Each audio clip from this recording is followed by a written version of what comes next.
Excuse me. So we'll start with streamline and turbulent flow today.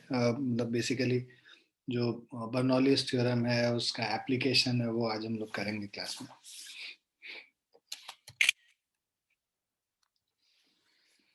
So सबसे पहले streamline क्या है, flow और टर्बुलेंट फ्लो क्या है. So streamline flow when a liquid flows such that each particle of the liquid passing a given point moves along the same path and has the same velocity as its predecessor. The flow is called streamline flow or steady flow. तो अगर मान लो एक ये liquid flow कर रहा है, तो अगर इस पॉइंट पे इस पॉइंट पे इस पॉइंट पे हर पॉइंट पे जो इस पॉइंट से जो भी लिक्विड पास करेगा अगर उसका स्पीड सेम हो मैग्नीट्यूड और डायरेक्शन में, है ना, और पाथ सेम लेगा, ए जो है इसी पाथ से यहाँ तक जाएगा, दूसरा पार्टिकल भी सेम पाथ लेगा, तीसरा भी सेम पाथ लेगा, ऐसा ऐसे फ्लो को हम लोग स्ट्रीमलाइन फ्लो कहते हैं. So as shown in figure below, consider the flow of the liquid along the path ABC. तो हम लोग एक लिक्विड को ABC के अबाउट अगर हम लोग देखें, flow of the liquid along this path ABC, where A, B and C are the points inside the liquid. If every successive particle passing through point A with constant velocity VA, मान लो A point से हर particle का जो पास कर रहा है उसका speed VA है, B point से जो भी पास कर रहा है वो उसका स्पीड VB है, और C पॉइंट से जो भी पास कर रहा है उसका स्पीड VC है. The flow is said to be steady, orderly or streamline. Now streamline, a streamline may be defined as the path, the tangent to which, ठीक है. So streamline is defined, may be defined as the path, the tangent to which at any point gives the direction of the flow of liquid at that point, as shown in the figure. Path ABC along which the particles move one after another is a streamline. Now properties of streamline flow, क्या क्या properties होती हैं. पहला property है कि in a steady flow no two streamlines can cross each other. मतलब कोई भी स्टेडी फ्लो जब हो रहा है तो वहां पे दो स्ट्रीमलाइन एक दूसरे को क्रॉस नहीं करेगा. If they do so the liquid particle fluid particle at the point of intersection will have two different directions of flow. इस पॉइंट पे अगर ऐसा होता तो इस पॉइंट पे जो लिक्विड पार्टिकल है उसका दो डिफरेंट डायरेक्शन फ्लो का होगा, which is not possible. Second is the tangent to streamline at any point gives the direction of velocity of fluid particle at that point. तो ये अगर हमारा स्ट्रीम लाइन है, इस पॉइंट पे जो टेंजेंट बनाएंगे वो टेंजेंट जो है हमें डायरेक्शन देगा वेलोसिटी का. तीसरा है greater the number of streamlines passing normally through a section of the fluid, larger is the fluid velocity at that section. तो जितने ज्यादा स्ट्रीमलाइंस अगर किसी रीजन से क्रॉस करते हैं, यहाँ पे डेंसिटी स्ट्रीमलाइन का जहां ज्यादा होगा वहां पे फ्लूइड वेलोसिटी ज्यादा होगा. फोर्थ पॉइंट है fluid velocity remains constant eight any point of streamline. ठीक है, जो फ्लूइड वेलोसिटी है it remains constant eight any point of A streamline, but it may be different at different points of the same streamline. तो अगर इस point पे बात करें, इस पॉइंट पे हमेशा कांस्टेंट होगा, बट कोई जरूरी नहीं है. ए पॉइंट का, बी पॉइंट का, सी पॉइंट का, इन सब का जो वेलोसिटी है वो डिफर कर सकता है. ट्यूब ऑफ फ्लो, तो कई सारे स्ट्रीमलाइन जो बंडल होके एक साथ, उनको हम लोग ट्यूब ऑफ फ्लो कहते हैं. So a bundle of streamlines forming a tubular region is called tube of flow. ठीक है, तो जो स्ट्रीमलाइंस है, bundle of streamlines taken together is called tube of flow. The boundary of flow tube is always parallel to the velocity of the fluid particles. जो flow tube का जो boundary है that is always parallel to velocity of fluid particles. No fluid can cross the boundary of a tube of flow, and in a steady flow the shape of the flow tube does not change with time. So these are the properties of tube of flow.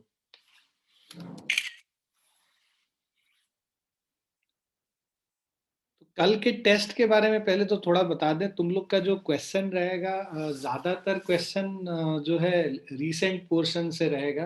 तुमको most of the questions you will find it from centre of mass concept, linear momentum, collision, जो rotation है, इससे कुछ questions होंगे. Around 35% of question would be there from these chapters. Work, energy and power, linear momentum and collision, और उसके बाद centre of mass का concept जो है, रोटेशन का कॉन्सेप्ट है. बाकी 65 to 70% of the question would be from the recent chapters जो हम लोग ग्रेविटेशन किए हैं, या जो फ्लूइड्स वाला जो चैप्टर जहां तक आ रहा है, जो मैकेनिकल प्रॉपर्टीज ऑफ सॉलिड्स वाला जो पोर्शन है, उससे बाकी क्वेश्चन रहेगा. ठीक है. सो अच्छे से रिवाइज करो सारी चीजों को और अच्छे से टेस्ट देना. क्वेश्चंस बहुत डिफिकल्ट नहीं है, इजी है, मेंस के ये है क्वेश्चन.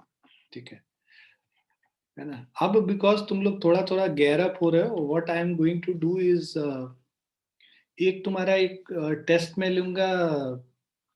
नेक्स्ट जो टेस्ट होगा वो एडवांस्ड के जैसा टेस्ट होगा, जो जेई एडवांस होता है उसके बेसिस पे हम लोग टेस्ट लेंगे. क्योंकि मेंस का तो तुम लोग को अब पता चल गया है पैटर्न, थोड़ा एडवांस का भी पैटर्न समझ में आ जाएगा तुमको एक टेस्ट लेंगे तो लेट मी सी कि क्या चैप्टर्स उसमें इंक्लूड करने हैं. But we will have one test on advanced also next time in January sometime. Okay. once you are done with this KVPY वाला थिंग ना, जो लोग KVPY दे रहे हैं, उसके बाद हम एक टेस्ट रखते हैं February 1st वीक में, जो एडवांस को टेस्ट करेगा तुम लोगों को.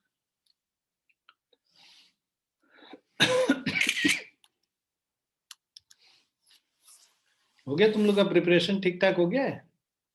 Yes sir. बस अमृत बोला, बाकी लोगों का नहीं हुआ क्या? अनहद, तुम्हारा कैसा चल रहा है? तुम तो दिखते ही नहीं हो हमको बहुत बारी.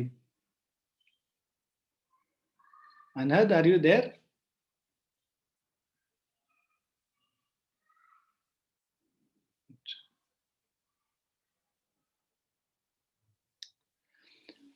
चलिए लैमिनार फ्लो अब हम लोग करेंगे. तो लैमिनार फ्लो क्या होता है? If a liquid flows over a horizontal surface with a steady flow and moves in the form of layers of different velocities which do not mix with each other, then the flow of liquid is called laminar flow. Each layer of the liquid slides over the other layer. ठीक है. तो अगर एक horizontal surface पे liquid flow कर रहा है, ठीक है, और जो लिक्विड फ्लो है ना, so if the liquid flows over a horizontal surface with steady flow, right, and moves in the form of layers, right, तो ये अगर लेयर्स के फॉर्म में मूव कर रहा है, moves in the form of layers of different velocities which do not mix with each other, then the flow of liquid is called laminar flow. So this kind of flow is called laminar flow. Each layer of the liquid slides over the other layer. Now velocity profile agar hum dekhenge, the surface obtained by joining the heads of the velocity vector for the particles in a section of a flowing liquid is called a velocity profile. So जैसे ये एक line बना देंगे, तो ये जो इन सारे heads of इसको ज्वाइन कर देते हैं, है ना, एरो के हेड्स को ज्वाइन करेंगे तो ये वेलोसिटी का प्रोफाइल बताएगा. Now velocity profile of a non-viscous liquid and viscous liquid. Non-viscous liquid अगर है, in case of non-viscous liquid, the velocity of all the particles at any section of a pipe is same, so the velocity profile is plane. तो ये non-viscous liquid का velocity profile ये हो गया. Viscous liquid का velocity profile ये होगा. When a viscous liquid flowing through a pipe flows through a pipe, the velocity of layer at the axis is maximum and velocity decreases as we go towards the wall of the pipe. तो axis पे maximum velocity होता है और it will keep on decreasing as we go towards the surface of the pipe. It will keep on decreasing as we go towards the surface of the pipe. ठीक है, wall of the pipe, and becomes zero for the layer in contact with the pipe. तो जो pipe के contact में है जो layer, उसका velocity zero है. So hence the velocity profile for viscous liquid is parabolic. तो ये जो velocity profile बनता है viscous liquid का parabolic है, और non viscous liquid का ये velocity profile जो है वो plane है. Now turbulent flow, when a liquid moves with a velocity greater than a certain velocity called its critical velocity, the motion of the particle of liquid becomes disordered or irregular. Such a flow is called turbulent flow. ठीक है. So ये हमारा turbulent flow हो गया. तो यहाँ पे आप देखो, जब liquid moves with a velocity greater than a certain velocity, तो अगर लिक्विड का स्पीड क्रिटिकल वेलोसिटी से ज्यादा है तो motion of the particle becomes disordered, as you can see here, right. Such motion, such flow of liquid is called turbulent flow. In a turbulent flow, the path of and the velocity of the particle of liquid change continuously and haphazardly with time from point to point. तो time के साथ इसका path और velocity दोनों change करता है. In a turbulent flow, most of the external energy maintaining the flow is spent in producing eddies. So most of the external energy maintaining the flow is spent in producing eddies in the liquid, and only a small fraction of energy is available for forward flow.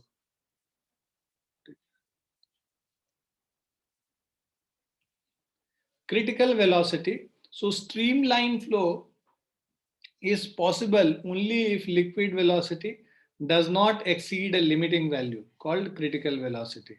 So the critical velocity of a liquid is that limiting value of its velocity of flow up to which flow is streamlined and above which the flow becomes turbulent.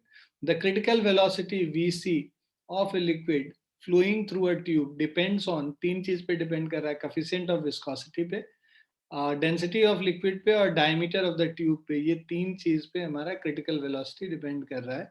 अब इसको हम लोग को पता है, हम लोग जो डायमेंशनल एनालिसिस से उसका फॉर्मूला डिराइव करते हैं, जो तो Vc जो critical velocity is k times eta raise to the power a, rho raise to the power b and density raise to the power diameter raise to the power c.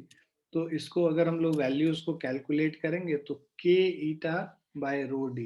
तो critical velocity is equal to k times eta rho into D. So यहाँ पे clearly the critical velocity Vc will be large if eta is large and rho and d are small.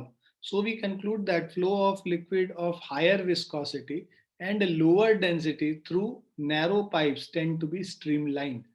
तो देखो, जो critical velocity है वो वहां पे अगर viscosity ज्यादा होगा, density कम होगा और diameter कम होगा, तो उस केस में बेसिकली क्रिटिकल वेलोसिटी हमारा जो है वो ज़्यादा होगा. अगर क्रिटिकल वेलोसिटी ज़्यादा हुआ तो हम लोगों का स्ट्रीमलाइन रहेगा, हमारा जो वेलोसिटी है वो स्ट्रीमलाइन रहेगा. So the flow of liquid of lower viscosity, but इसी का उल्टा, अगर विस्कोसिटी लेस है, डेंसिटी हाई है और डायमीटर भी ज़्यादा है, ब्रॉड पाइप से मतलब, the flow of liquid tends to become turbulent because in the case the critical velocity will be very small. तो कोई भी velocity से move करेगा that will be always greater than the critical velocity and hence वो जो turbulent flow हो जाता है उस particular liquid का. Now critical velocity and Reynolds number. The critical velocity is that velocity of liquid flow up to which its flow is streamlined and above which its flow becomes turbulent. Reynolds number is a pure number which determines the nature of flow of liquid through its pipe, through a pipe. So it is defined as the ratio of internal force per unit area to the viscous force per unit area for a flowing liquid. So Reynolds number RE, so inertial frame per unit area, inertial force per unit area by viscous force per unit area है. इसको calculate कर लेते हैं तो हमारा इसके बराबर ये हमारा रेनॉल्ड्स नंबर जो है, this comes equal to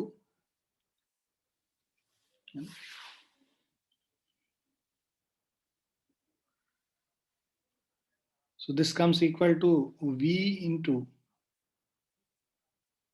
density into radius by coefficient of viscosity.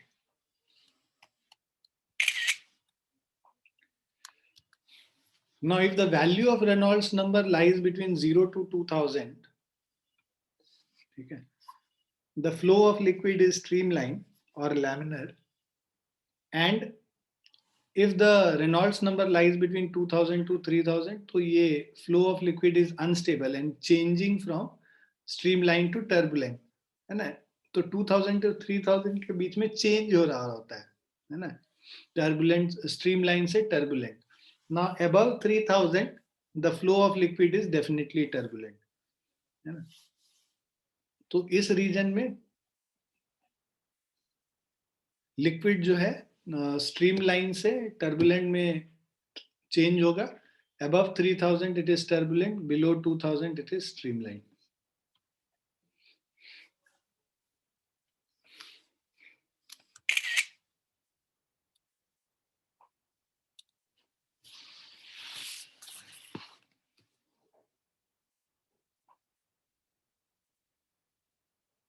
Now in this question, the flow rate of water from a tap of diameter 1.25 centimeter is 0.48 liters per minute.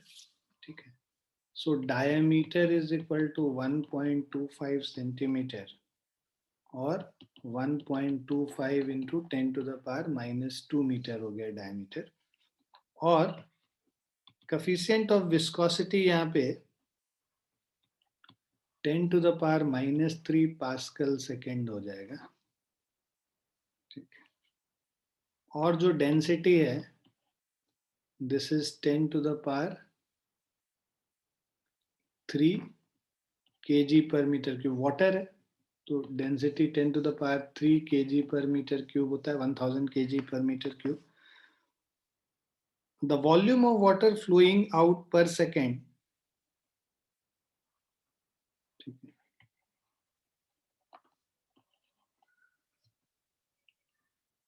so volume of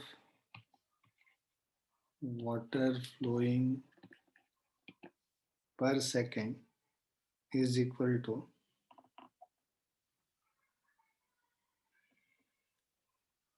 this will be V into area of cross section, speed of flow into area of cross section. This is volume of water flowing out per second. So V into pi d square by 4.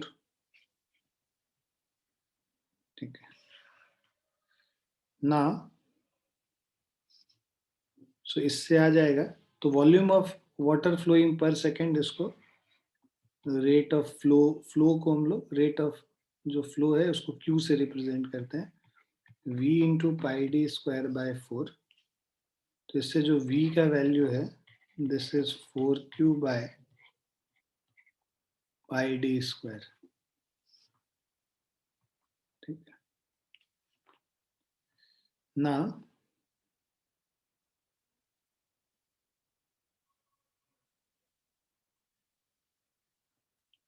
जो Reynolds number है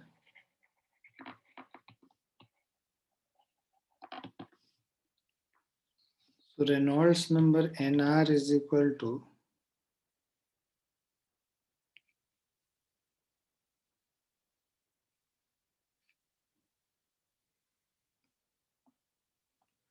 rho into V into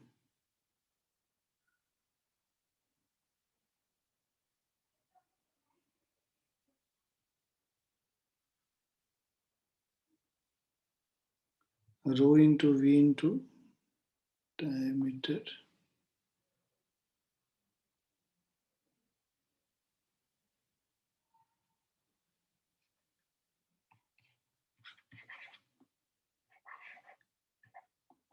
Okay. So this is equal to rho into d into eta और V का value 4Q by pi d square कर लिया. So this is 4 rho Q by pi D into meter. अब हम लोग को question में जो दे रखा है, flow rate of water is 0.48 litre per minute. So Q is equal to 0.48 litre per minute. इसको मीटर क्यूब पर सेकंड में कन्वर्ट करेंगे तो 0.48 10⁻³ मीटर क्यूब पर सेकंड 60 से डिवाइड कर देंगे। So this is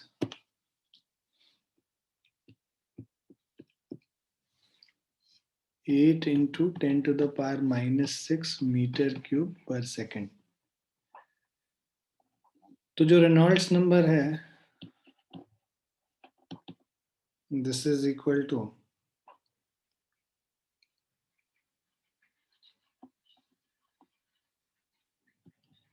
4 rho cube by pi D ईटा।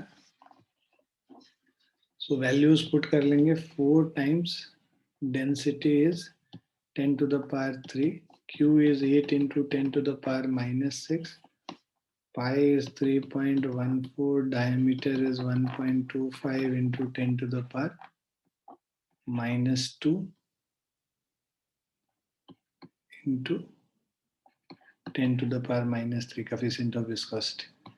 इसको पूरे को सॉल्व कर लेते हैं। दिस इज 10⁻3 -6 कैंसिल हो गया। सो this is 32 divided by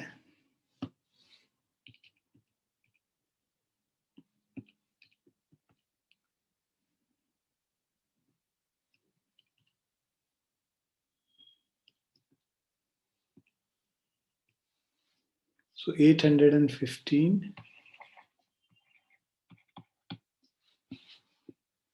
So 815.28 तो approximately 815 हो गया, which is less than 2000, right?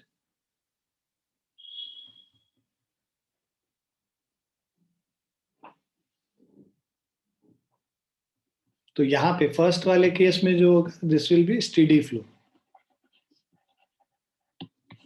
Second case में जब ये 3 लीटर पर मिनट हो जाता है, तो उस केस में जो रेनॉल्ड्स नंबर है, this is equal to 4 into 10⁻³ into flow rate अब है हमारा 3 लीटर्स पर मिनट। इसको कन्वर्ट कर लेते हैं। 3 लीटर पर मिनट 3 इंटू 10⁻³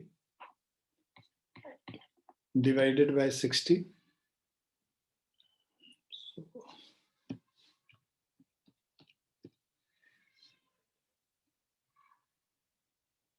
तो 50 इंटू 10⁻⁻6 हो जाएगा, या 5 इंटू 10⁻⁻5 हो गया। इसको वैल्यू को पुट कर लेते हैं। 4 टाइम्स रो इंटू क्यू, यहाँ पर से हम लोग वैल्यू डाल रहे हैं। 4 times rho into Q is 5 into 10⁻⁻5 divided by 3.14, 1.25, 10⁻⁻2, 10⁻⁻3, 325,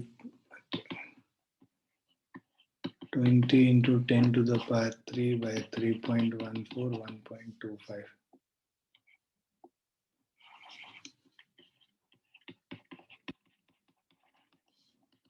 So if you calculate this,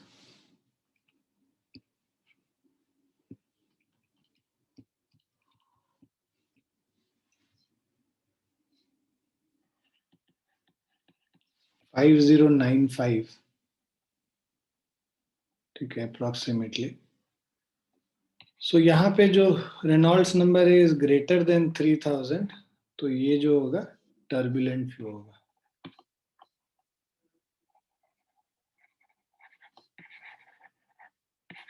सो यहाँ पे टर्बुलेंट फ्लो है, यहाँ पे steady flow. Is it clear?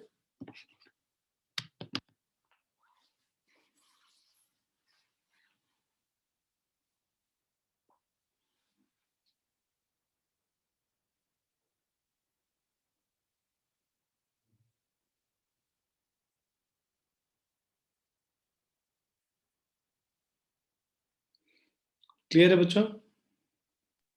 Yes, sir.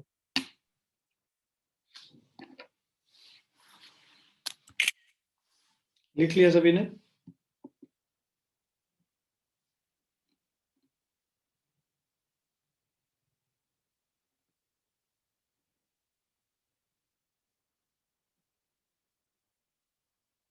Yes, sir.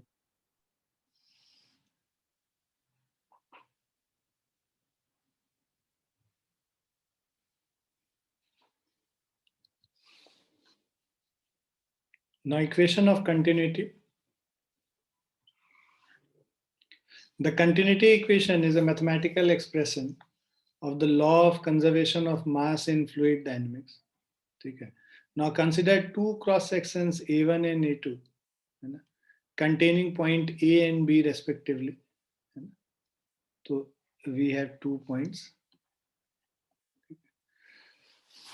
So consider two cross sections A1 and A2. यहाँ पे जो cross section है A1 है, यहाँ A2 है, containing 2 points A and B respectively in a tube of flow.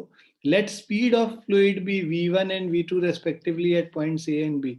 यहाँ पे speed V1 है, ठीक है, और यहाँ पे speed let's say V2 है at points A and B. As the fluid is incompressible, the amount of fluid entering A1 in time delta t must be leaving A2 in the same time. तो जो amount of liquid which is entering here should be same as amount of liquid coming out of it, right? तो जो area मतलब जो amount of liquid मतलब जितना volume इसके अंदर गया उतना ही वॉल्यूम इसके बाहर आया. डेल्टा टी टाइम में मान लो ये v1 स्पीड से मूव कर रहा है तो डिस्टेंस मूव्ड क्या होगा v1 इंटू डेल्टा टी. उसको एरिया ऑफ क्रॉस सेक्शन से मल्टीप्लाई कर दोगे तो ये क्या निकल जाएगा, वॉल्यूम निकल जाएगा. तो a1 v1 डेल्टा टी. उसी तरह यहाँ पे जो v2 स्पीड से जा रहा है डेल्टा टी से मल्टीप्लाई करोगे ये डिस्टेंस आ जाएगा स्पीड इंटू टाइम. ये डिस्टेंस इंटू A2 जो एरिया ऑफ क्रॉस सेक्शन है ये वॉल्यूम जो इधर से निकल रहा है. तो जितना volume of liquid is coming inside उतना ही volume of liquid is going outside. So A1 V1 delta T is A2 V2 delta T. Delta T cancel हो गया तो A1 V1 is equal to A2 V2. This is equation of continuity. A1 V1 is equal to A2 V2 का मतलब area of cross section at any point into volume velocity of the liquid fluid at that point is equal to area of cross section at some other point into velocity of the fluid at that point, right? Now thus the product of area of cross section and speed remains the same at all points of a tube of flow. This is known as equation of continuity. A into V is constant or area of cross section is inversely proportional to speed. मतलब area अगर ज्यादा होगा तो speed कम होगा, area of cross section कम होगा तो speed ज्यादा होगा. यही रीजन है कि हम लोग मतलब जनरली जो गार्डन वगैरह में प्लांट मतलब वाटर कर रहे होते हैं तो आपने देखा होगा कि अगर पाइप को थोड़ा क्लोज कर दो तो उसका एरिया कम हो गया जिधर से लिक्विड पास कर रहा है तो वहां पे स्पीड ज्यादा हो जाता है ना. तो this expression is called the equation of continuity for steady flow of an incompressible and non-viscous liquid. The velocity of flow is independent of the liquid. Assuming the liquid to be non-viscous, कौन सा liquid use कर रहे हैं उस पर depend नहीं करेगा जब तक कि वो non-viscous है. Velocity of flow will increase if cross section decreases. तो cross sectional area अगर कम होगा तो velocity increase करेगा.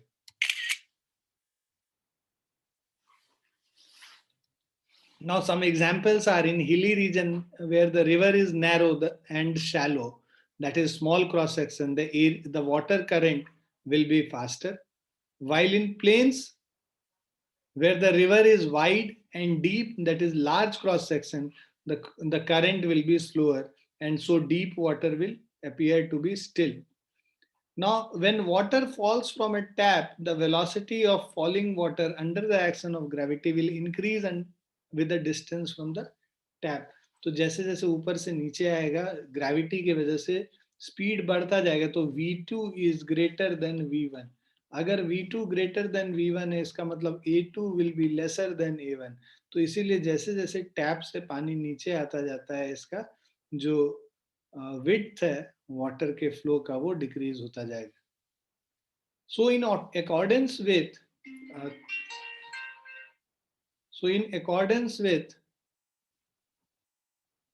एक मिनट बस.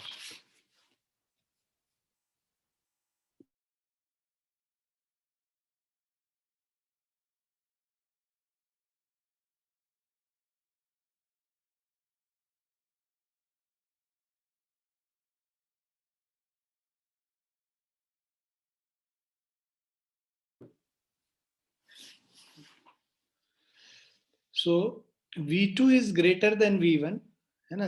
Because speed at this point, lower point will be greater than speed at upper point, and that's why area of cross section at lower point is lesser than area of cross section at higher point. So A2 is less than A1.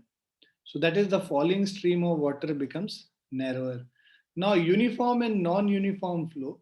A flow is said to be uniform at any instant of time if the velocity vector does not vary along the direction of flow. So ये speed v1 है, ये speed v2 है, तो uniform flow होगा तो v2 is equal to v1. In non-uniform flow, velocity varies in the direction of flow. तो यहाँ speed v1 है, यहाँ स्पीड v2 है, राइट? तो यहाँ एरिया ऑफ क्रॉस सेक्शन ज्यादा है, यहाँ एरिया ऑफ क्रॉस सेक्शन कम. तो एरिया ऑफ क्रॉस सेक्शन ज्यादा होगा तो स्पीड कम होगा. ठीक है, तो ये तो यूनिफॉर्म फ्लो में ऐसा है. तो ये बिकॉज नॉन यूनिफॉर्म फ्लो है तो तुम ये गड़बड़ है, v2 ग्रेटर देन v1. ठीक है, तो नॉन यूनिफॉर्म फ्लो में आप देखोगे कि जहां एरिया ऑफ क्रॉस सेक्शन कम हो जाएगा उसका स्पीड ज्यादा हो जाएगा, v2 will be greater than v1.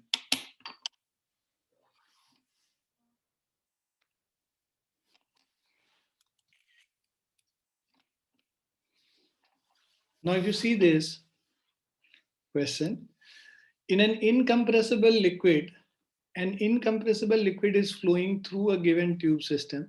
The cross-sectional area are A1 is A by 2 and A2 is A by 4. ठीक है, तो यहाँ पे एरिया A by 2 है, यहाँ पे एरिया A by 4 है, और ये एरिया A है. ठीक है, if speed of liquid eight Q and R, यहाँ पे जो स्पीड है this is 4 metre per second, और यहाँ पे जो स्पीड है 8 metre per second. Find the speed of the liquid at P. So equation of continuity से इन दोनों में जो लिक्विड पास कर रहा है, सो A into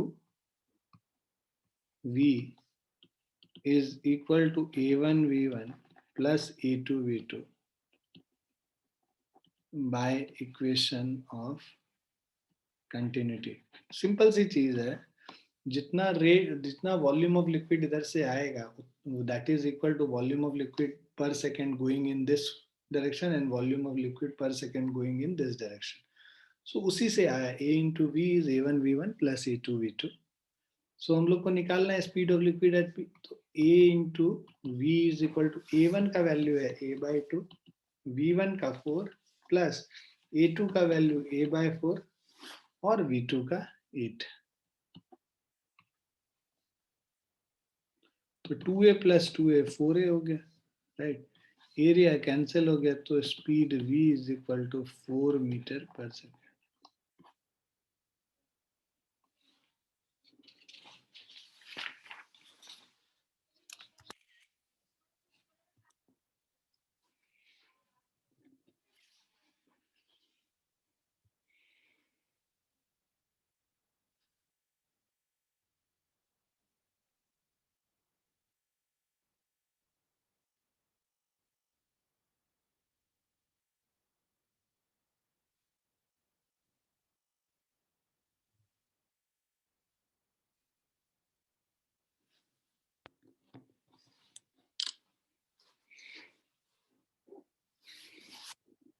Now Bernoulli's theorem. So compressible and incompressible flow. So in compressible flow, the density of fluid varies from point to point. That is, the density is not constant for the fluid, whereas in incompressible flow, the density of the fluid remains constant throughout. Liquids are generally incompressible while gases are compressible. So energy of ideal fluid flow. So every point in a liquid ideal fluid flow is associated with three kinds of energies. Okay. So every point is associated with three kinds of energies. One is kinetic energy, potential energy, and third is pressure energy. So kinetic energy kya hai? If a liquid of mass m and volume v is flowing with speed v, then kinetic energy is half mv square. The energy per unit volume अगर निकालना होगा तो this will be half rho v square. Now potential energy, if a liquid of mass m and volume v is at height h from the surface of earth, then its potential energy is mgh, and potential energy per unit volume निकालना होगा तो this will be rho gh. Pressure energy क्या है?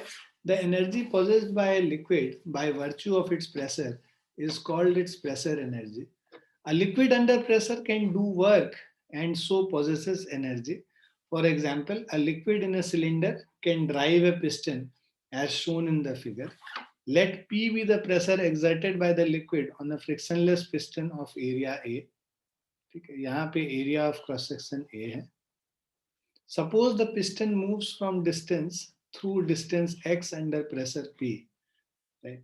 तो ये जो piston है, let's say it has moved a distance x, right, due to this pressure P. Now work done क्या होगा? Force into distance होगा. Force क्या है? Pressure into area. ये हमारा force हो गया, ठीक है, into distance. Now this is equal to अब pressure into area कर लिया, right?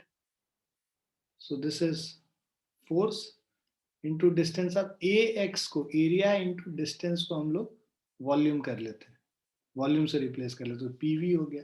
So where v is equal to a into x, that is volume swept by the piston. This work done is stored as pressure energy of fluid of volume v. So pressure energy of volume v is p into v. Now pressure energy per unit volume is equal to p. So pressure energy per unit volume is P, and pressure energy per unit mass is P by rho. Pressure energy per unit weight of liquid is P by rho g, जिसको pressure head भी कहते हैं. Now ideal fluid and ideal fluid flow. Bernoulli's theorem is applied to the ideal fluids. Characteristic of an ideal fluid. एक ideal fluid क्या होगा? The fluid flow should be steady. Second, the fluid should be incompressible. Third, fluid flow should be irrotational. And fluid is non-viscous. Irrotational मतलब कोई rotational motion नहीं होना चाहिए while moving. Now Bernoulli's theorem क्या है? Bernoulli's equation is mathematical expression of the law of mechanical energy conservation in fluid dynamics. तो law of mechanical conservation of mechanical energy जब fluid dynamics में हम लगाते हैं उसको हम लोग Bernoulli's theorem कहते हैं. Sum of pressure energy, kinetic energy and potential energy per unit volume remains constant along a streamline in an ideal fluid flow. तो अगर एक ideal fluid streamline flow में move कर रहा होता है किसी भी रीजन से, तो वहां पे pressure energy per unit volume, kinetic energy per unit volume और जो तुम्हारा pressure energy per unit volume है, इनका सम एक कांस्टेंट के बराबर होता है, that is P plus, so that means P plus half rho v square plus rho g h is constant. This is your Bernoulli's theorem. Now for 2 points in the liquid at different heights, अगर 2 point है, let's say liquid ऐसे flow कर रहा है, right. तो इसका area A1 है, इसका एरिया A2 है, ठीक है, इसका हाइट H1 है, इसका हाइट H2 है. इसमें जो लिक्विड जा रहा है V1 स्पीड से जा रहा है, इससे जो लिक्विड निकल रहा है V2 स्पीड से निकल रहा है, ठीक है. सो इक्वेशन ऑफ कंटिन्यूटी से हमें पता चल जाता है A1 V1 is equal to A2 V2. एक तो ये रिलेशन हो गया. दूसरा रिलेशन हमारा P1 plus rho g H1 plus half rho V1 square is equal to P2 plus rho g H2 plus half rho V2 square. ठीक है, तो ये हमारा बर्नौलीज थ्योरम है। So for 2 points in liquid at different heights, the sum of all the energies should be equal. It can be written as P by rho. अब तुमको क्या कर रहे हैं हम लोग, बेसिकली पूरे को डेंसिटी से डिवाइड कर देते हैं। तो P by rho plus V square by 2 plus GH is constant. So energy per unit mass is equal to constant.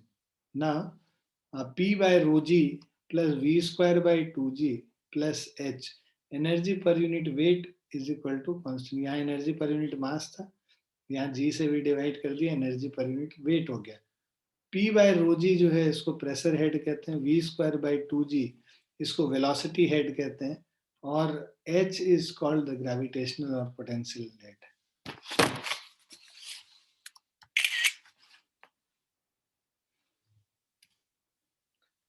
अब लिमिटेशन बर्नौलीज इक्वेशन का कहाँ कहाँ अप्लाई कर सकते हैं, कहाँ नहीं कर सकते हैं। So Bernoulli's equation ideally applies to fluids with zero viscosity और नॉन विस्कस फ्लूइड। तो बर्नौलीज इक्वेशन हम लोग लगाते हैं नॉन विस्कस फ्लूइड्स में। In case of viscous fluid, we need to take into account the work done against viscous drag.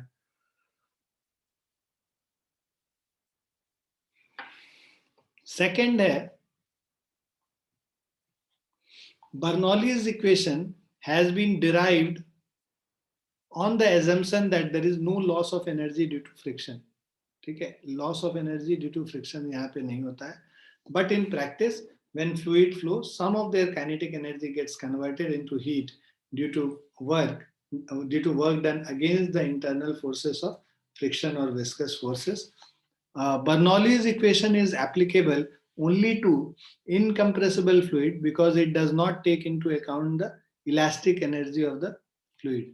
Bernoulli's equation is applicable only to streamline flow of a fluid and not when the flow is turbulent. Bernoulli's equation does not take into consideration the angular momentum of the fluid, so it cannot be applied when the fluid flows along a curved path.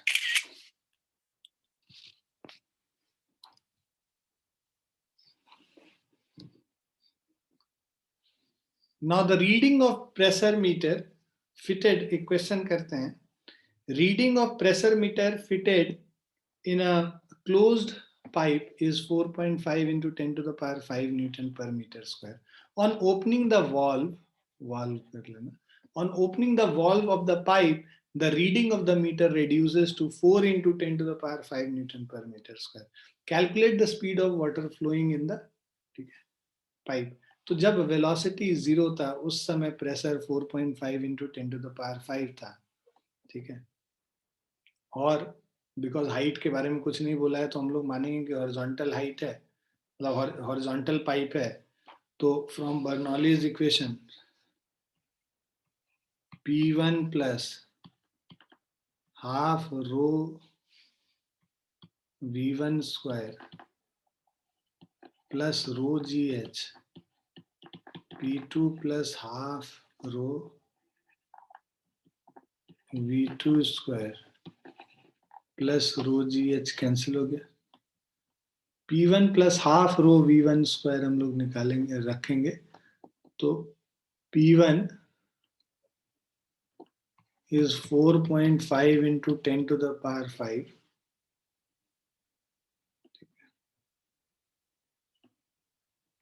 plus half into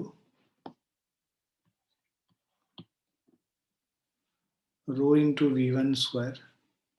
रो का value water का पता है 1000 kg पर metre cube होता है, तो उसको हम लोग यूज कर लेंगे, is equal to P2 is 4 into 10 to the power 5 plus half rho V2 square. इसको इधर ले आएंगे, 4.5 into 10 to the power 5 minus 4 into 10 to the power 5 half into 1000 into V2 square minus V1 square. So this is 4.5 minus 4, 0.5 into 10 to the power 5 half into rho is 1000, V2 square minus V1 square.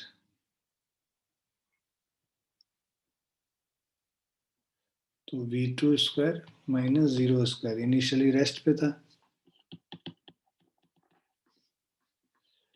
अभी हम लोग value put कर लेते हैं. 0.5 into 10 to the power 5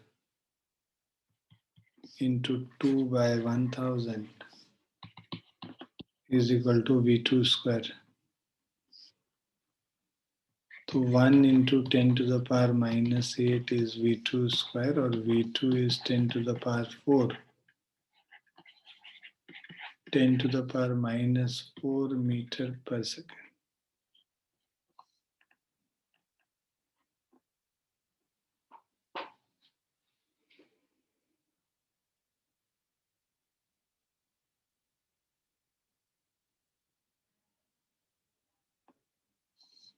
So 10 to the power 5 था, plus 5 था ना, I'm so sorry.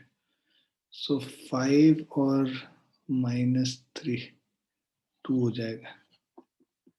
So this is 10 to the power. V2 square 100 है, तो V2 is equal to 10 meter per second.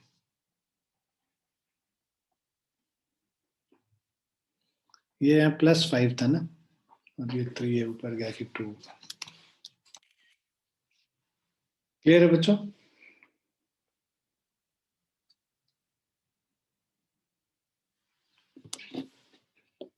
Yes, sir.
Now figure shows a liquid of density 1200 kg per meter cube flowing steadily in a tube of varying cross section. ठीक है, density दिया हुआ है. Now so rho is equal to 1200 kg per meter cube. Cross section at a point A is 1 centimeter square. A1 is equal to 1 into 10 to the power minus 4 meter square. And that of B, so area at second 20 mm square. 20 into 10 to the power minus 6 meter square. The points A and B are in the same horizontal plane. ठीक है, so A and B are on same horizontal plane, तो H1 H2 same है यहाँ पे. ठीक है, so यहाँ पे potential energy वाला component नहीं आएगा. ठीक है, now the speed of the liquid at A is 10 centimeter per second, so V1 is equal to 10 centimeter per second. ठीक है, calculate the difference in pressure at A and B. मतलब हम लोग को P1 माइनस P2 निकालना है. ठीक है, या P2 माइनस P1 कर लो, क्योंकि यहाँ पे प्रेशर. ठीक है, change in increase difference in pressure हम लोग को निकालना है. लेट्स से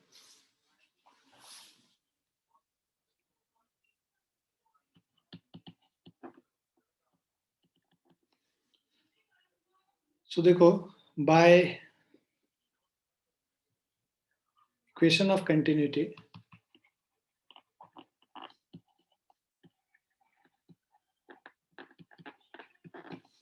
we have A1 V1 is equal to A2 V2. So हम लोग को V2 निकालना है. पहले तो A1 पता है 1 इंटू 10⁻⁻⁴ इंटू V1 10 सेंटीमीटर पर सेकेंड है. इसको हम लोग लिख सकते हैं 10 into 10⁻⁻2 metre per second. So 10 to the power minus 1 meter per second is equal to A2 is 20 into 10 to the power minus 6 into V2. So V2 is equal to minus 4 minus 1 minus 5 या minus 1 बचा यहाँ पे. So this is 1 by 2. That is 0.5 meter per second.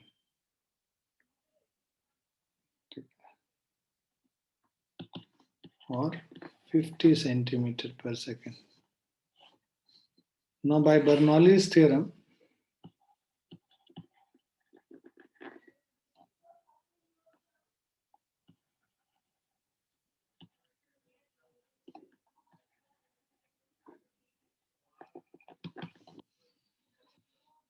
so P1 plus rho GH plus half rho V1 square is P2 plus rho GH plus half rho V2 square. Rho GH same height है, cancel हो जाएगा, density change नहीं कर रहा. So P1 plus, so P1 minus P2 is half rho V2 square minus V1 square. So half into 1200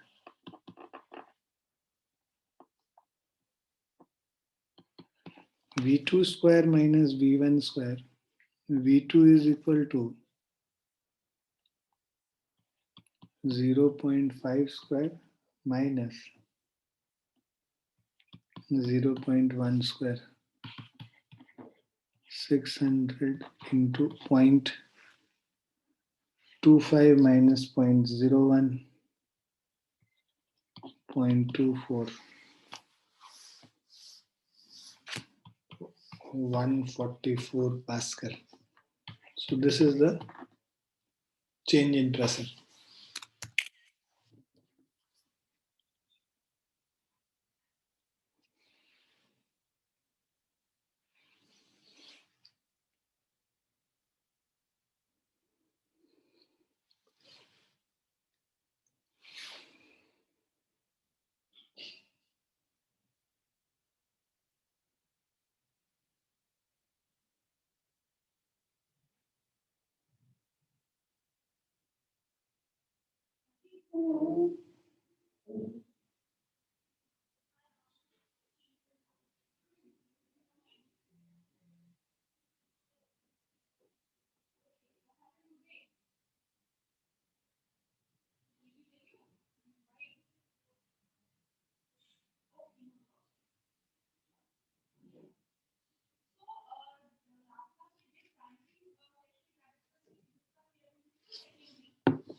हो गया बच्चों, आगे समझ में? Yes, sir. Yes, sir.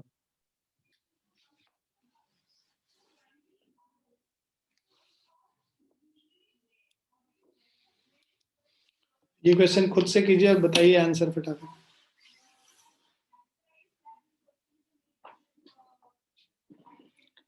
तो हम लोग को रेट ऑफ फ्लो निकालना. Find the rate of flow. Rate of flow के लिए एरिया इंटू वेलोसिटी कर देते हैं तो रेट ऑफ फ्लो निकलता है. Area of cross section into velocity. पहले तुम वेलोसिटी निकालो और फिर रेट ऑफ फ्लो निकालो.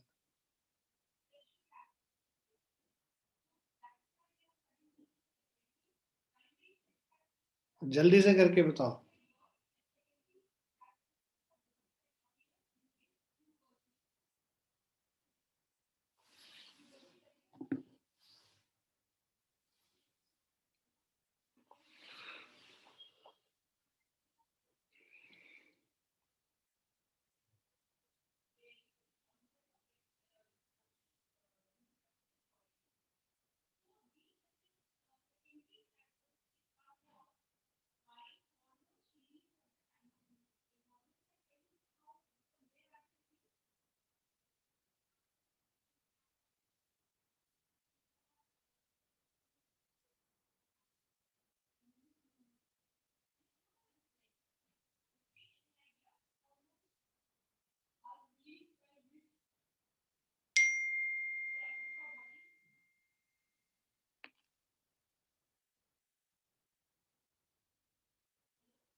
हो रहा है बच्चों?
आया बच्चों आंसर?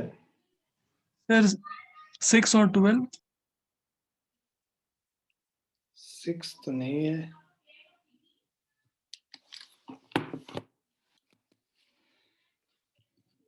देखो क्वेश्चन क्या कह रहा है, वाटर फ्लोज। बाकी लोग क्यों नहीं बता रहे हैं भाई? मतलब बाकी लोग को समझ नहीं आ रहा है। हुँ? क्या है? अनुराग, ईशा, माधव, मेघा, क्या हो रहा है? आप लोग से नहीं हो रहा है? सहज? Water flows in a horizontal tube as shown in the figure. The pressure of water changes by 600 Newton per meter square.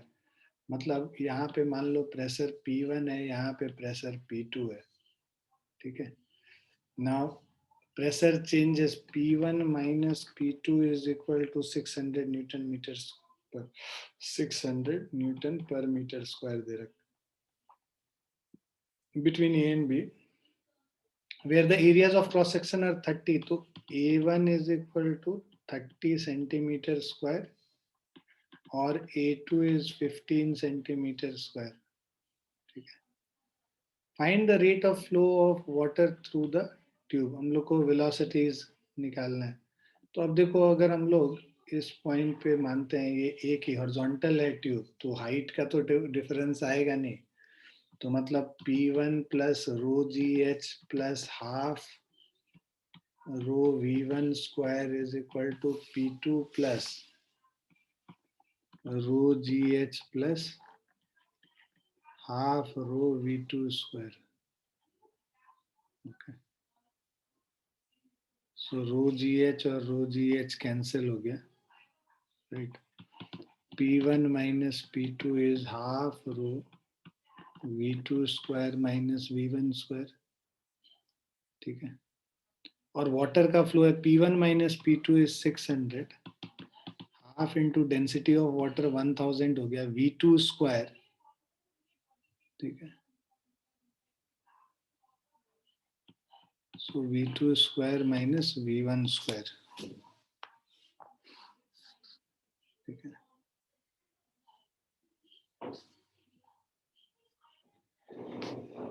इसके अलावा आप ये देखिए, जो इक्वेशन ऑफ कंटिन्यूटी से A1 V1 is equal to A2 V2 होता है ना। तो A1 by A2 is equal to V2 by V1।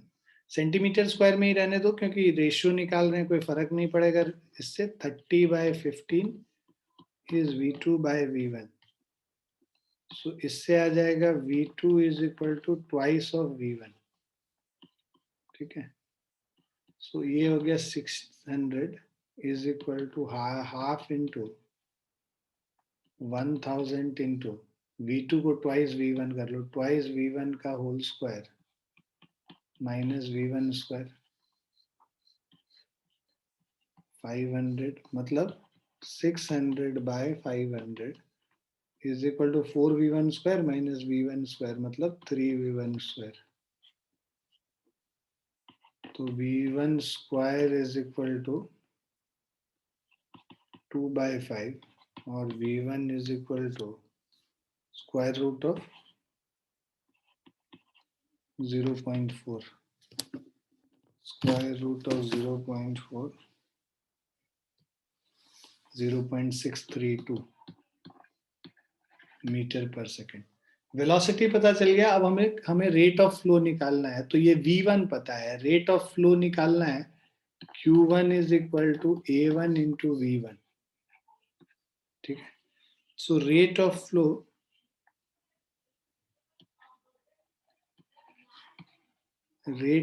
Is area into velocity.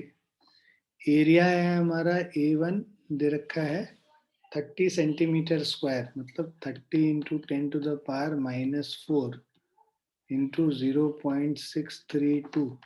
So this is 30 into 0.632, 18.96. 1.896 10 to the power -3 meter cube per second.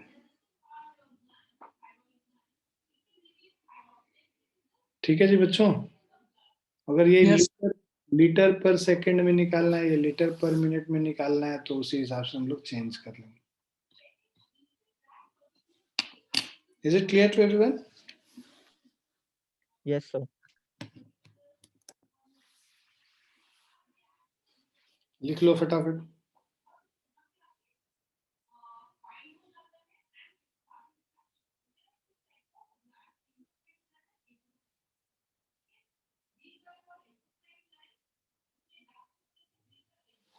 इतना तो तुम लोग से बनना चाहिए क्लास में. पता नहीं तुम लोग प्रैक्टिस कर नहीं रहे हो, एकदम बिल्कुल ही छोड़ दिए हो भगवान भरोसे. थोड़ा खींचो अपने आप को, खींचो. ऐसे लेथार्जिक होके सोते रहने से नहीं होगा. आईआईटी के कुछ भी नहीं होगा लाइफ में. कुछ करना है, कुछ बनना है. जिस चीज के लिए तैयारी करना शुरू किए थे उस चीज को अगर अचीव करना है तो थोड़ा सा दम लगाना पड़ेगा. बिना दम लगाए नहीं होगा, है ना. अपने आप प्रसाद भगवान तो ना. तुम कुछ तपस्या कर रहे हो अपने आप ऐसे झोली में गिर जाएगा. भाई मेहनत करोगे तब झोली में आएगा. बिना मेहनत किए कुछ नहीं मिलेगा, है ना. तुमको जोश में ड्राइव करना है अपने आप को. तुम लोग को हर 10 दिन पे, 2 दिन पे, 5 दिन पे एक धक्का लगाना पड़ता है. ऐसे कैसे काम चलेगा. एक गाड़ी होता है जिसको धक्का लगाने वाला गाड़ी होता है ना, जिसमें बैटरी कमजोर रहता है. कभी भी कुछ चलाने के लिए पहले धक्का मारते हैं जब स्टार्ट होता है. वैसा गाड़ी थोड़ा ना बनना है. चलिए मन लगा के पढ़िए थोड़ा सा और खींचिए अपने आप को.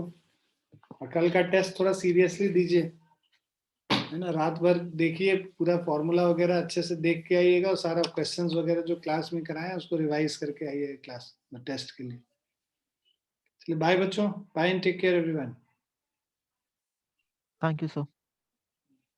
So tomorrow you won't have a class. Tomorrow there is only test. So you will come and take the test. That's it in the evening, 3 o'clock.